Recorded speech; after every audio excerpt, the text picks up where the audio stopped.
Shalom Bapak Ibu Saudara-saudaraku yang terkasih dalam Tuhan Yesus Kristus.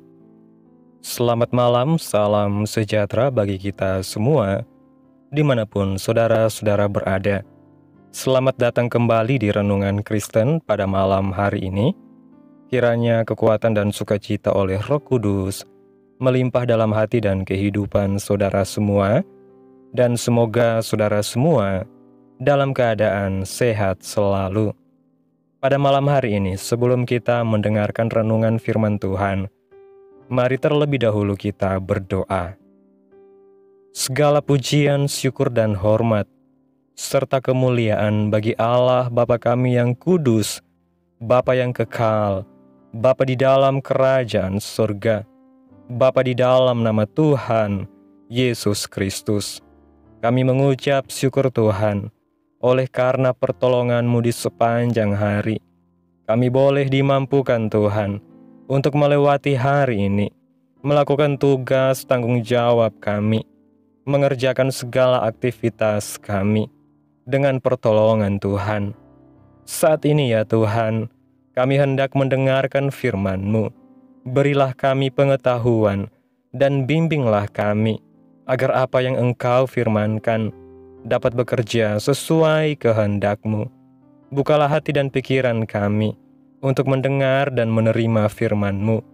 Kiranya firman-Mu ini dapat kami lakukan di dalam setiap kehidupan kami dan menjadi berkat bagi hidup kami. Berbicaralah ya Tuhan, kami sudah siap menerima firman-Mu. Dalam nama Tuhan Yesus kami berdoa. Amin. Bapak Ibu Saudaraku yang diberkati Tuhan, ayat renungan kita pada malam hari ini terdapat dalam Injil Matius pasal 4 ayat 4 yang berkata demikian. Tetapi Yesus menjawab, ada tertulis, manusia hidup bukan dari roti saja, tetapi dari setiap firman yang keluar dari mulut Allah. Bapak Ibu Saudaraku yang diberkati Tuhan, di sini jelas ada isyarat dari Tuhan bahwa ada makanan jasmani yang kita kecap, kita makan dan kita nikmati setiap hari untuk kebutuhan jasmani. Akan tetapi juga ada makanan rohani yang kita butuhkan untuk jiwa kita. Oleh karena itu, bukan hanya fisik kita yang memiliki kebutuhan untuk memperoleh asupan, namun juga dengan jiwa kita. Dengan demikian, sebagaimana tubuh kita memiliki cita rasa, maka jiwa rohani kita juga memiliki cita rasa. Cita rasa ini dibangun dalam waktu panjang, melalui berbagai pengertian yang orang tua dan lingkungan wariskan. Jika sesuatu dirasa baik dan menyenangkan, maka hal itu kita terima. Jika sesuatu dirasa tidak baik dan tidak menyenangkan, biasanya hal itu akan dihindari. Apa yang dirasa baik atau tidak baik, atau menyenangkan dan tidak menyenangkan, menjadi cita rasa yang terekam dalam jiwa kita. Bagi orang yang sudah terlalu lama menikmati dunia dengan segala kesenangannya dan tidak memiliki persekutuan yang ideal dengan Allah, mereka tidak akan mengerti kehausan akan Allah. Mereka telah tertawan dan terbelenggu. Cita rasa jiwanya telah merekam kesenangan dunia dan membuatnya asing terhadap kehausan akan Allah. Sebab sesuatu yang membuat kita bahagia, sesuatu itu menjadi kekasih jiwa kita.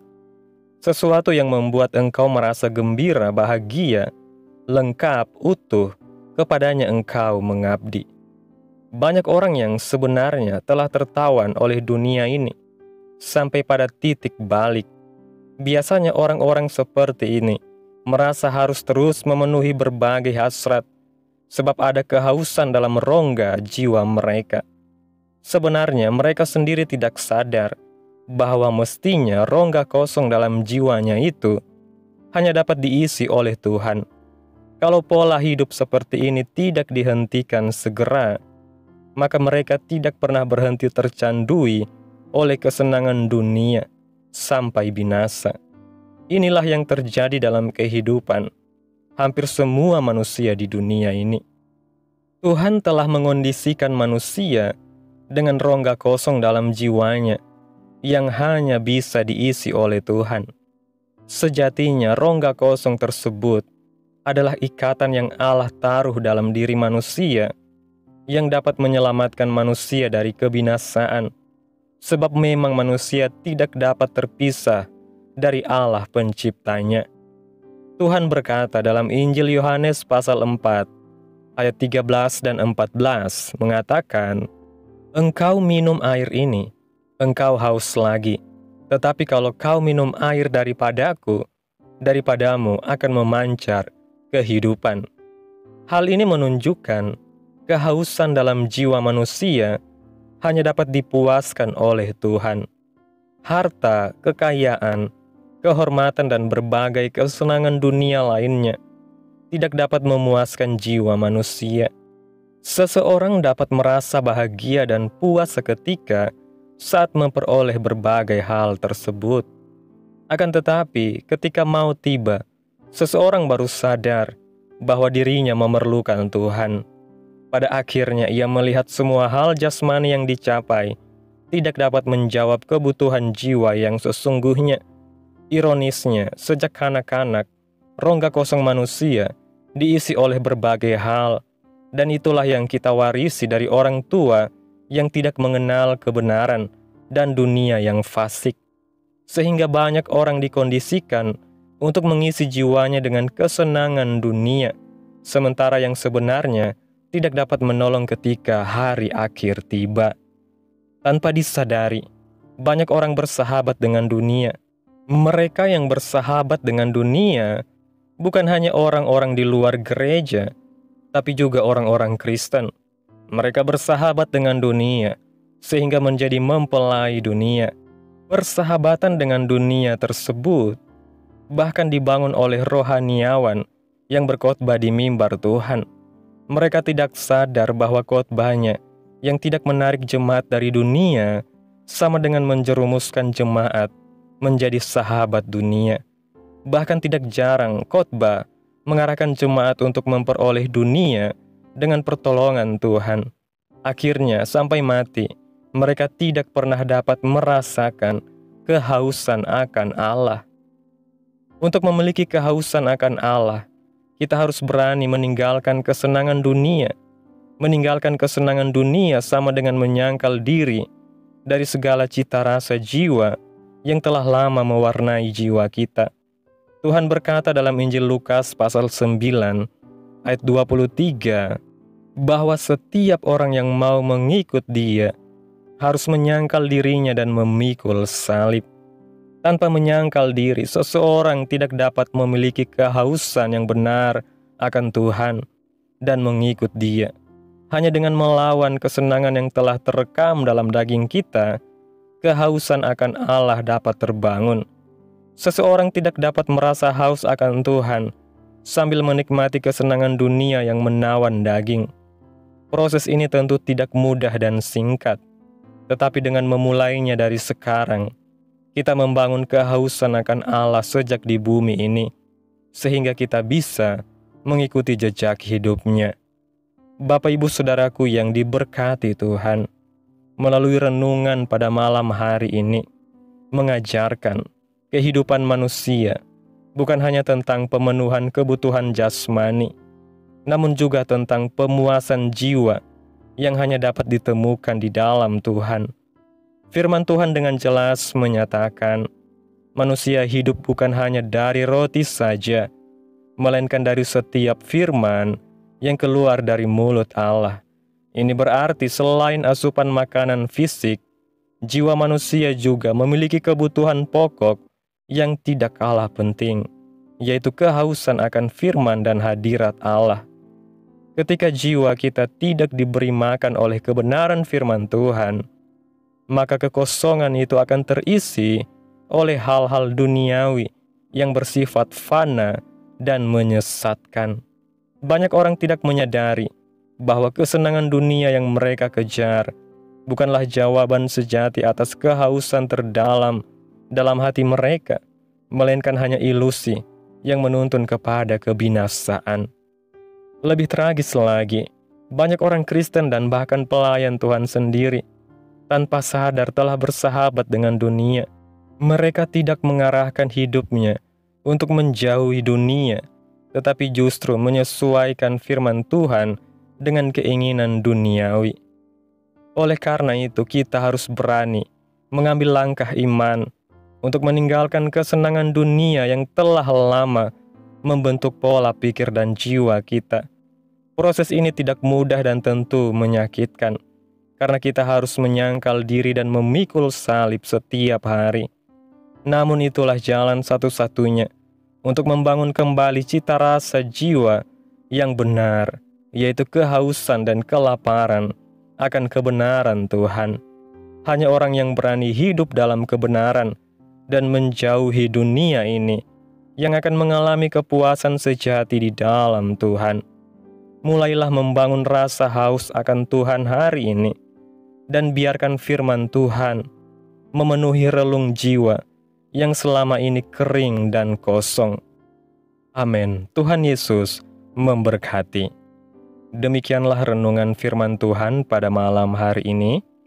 Biarlah menjadi berkat bagi saudara yang mendengarkan. Dan untuk menutup renungan pada malam hari ini, mari kita berdoa. Segala pujian, syukur, dan hormat bagi Allah Bapa kami yang kudus dan kekal, Bapa yang ajaib, Bapa yang mulia, Bapa yang kami panggil di dalam nama Tuhan Yesus Kristus. Kami bersyukur Tuhan atas pertolongan-Mu, penyertaan-Mu, juga atas kasih dan berkat-Mu dalam hidup kami. Kami berbahagia dan bersyukur atas kebaikan Tuhan dalam hidup kami. Terima kasih Tuhan buat penyertaan-Mu di sepanjang hari yang telah kami lewati. Hingga pada malam hari ini, kami boleh bersyukur lagi di hadapan Tuhan melalui doa dan renungan pada malam hari ini. Terima kasih Tuhan buat firman-Mu hari ini. Kami bersyukur karena Engkau mengingatkan kami bahwa jiwa kami juga memiliki kebutuhan yang hanya dapat dipenuhi oleh-Mu. Ampunilah kami jika selama ini kami terlalu sibuk mengejar hal-hal duniawi dan melupakan Engkau, sumber air hidup kami. Penuhi rongga hati kami dengan kehadiran-Mu dan bangkitkan kembali rasa haus akan firman-Mu dalam hidup kami. Terima kasih Tuhan buat firman-Mu. Tanamkan dalam hati kami masing-masing dan mampukan kami untuk dapat melakukan firman-Mu sesuai dengan kehendak-Mu. Biarlah perkataan-Mu terus menyegarkan jiwa kami, menghidupkan hati yang lemah dan lesu, dan membangkitkan harapan dan kasih. Berkati umat-Mu yang sudah mendengarkan firman-Mu hari ini. Berkati di setiap saat, tempat, dan kondisi hidup mereka, agar senantiasa selalu merindukan dan membutuhkan firman Tuhan sebagai pelita kebenaran yang memerdekakan dan penghiburan yang menguatkan. Ajarilah kami bahasa firman-Mu dan bimbinglah kami untuk selalu hidup sesuai kehendak-Mu, agar kami selalu dekat kepada-Mu.